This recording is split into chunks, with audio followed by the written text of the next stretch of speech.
naomba kutoa maelekezo kwa idara ya habari, maelezo kuhakikisha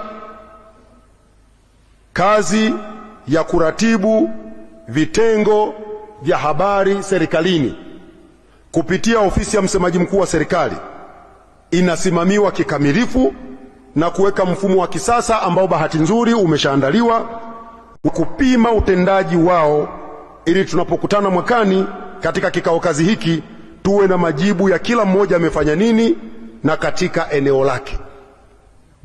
Taarifa tutakayoipata baada ya upimaji kwa kutumia mfumo ambao mtaanza kuutumia baada ya kikao kazi hiki ndiyo itakayoamua kama wewe utabaki kuwa mkuu wa kitengo kwenye taasisi yako ama nafasi hiyo tunampa mtu mwingine.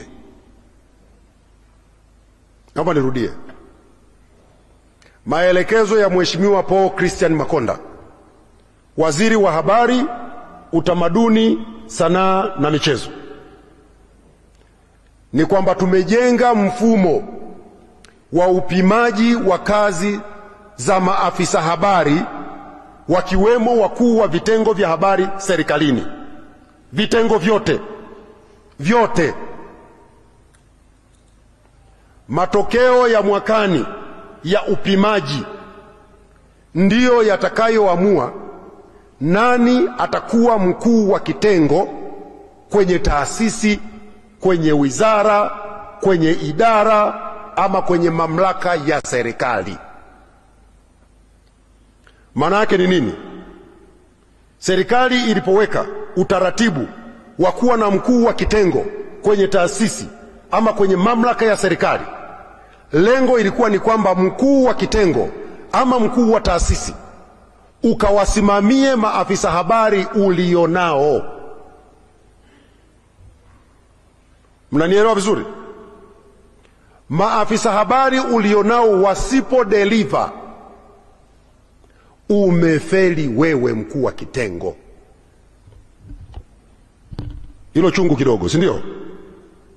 Lakini sio chungu kama tutakwenda kutekeleza wajibu wetu. Kwa hiyo kila mkuu wa kitengo aende akaweke utaratibu mzuri wa kuongeza visibility ya taasisi yake, ya idara yake, huku ukijua kwamba utapimwa na utapimwa kwa mifumo. Mfumo utakutaka kazi ulizozifanya zote uziweke hapa, ni hizi na hizi na hizi na hizi, zimewafikia watu wangapi na matokeo yake ni nini. Hakuna tija, hakuna sababu ya wewe kuendelea kuwa mkuu wa kitengo if you don't deliver.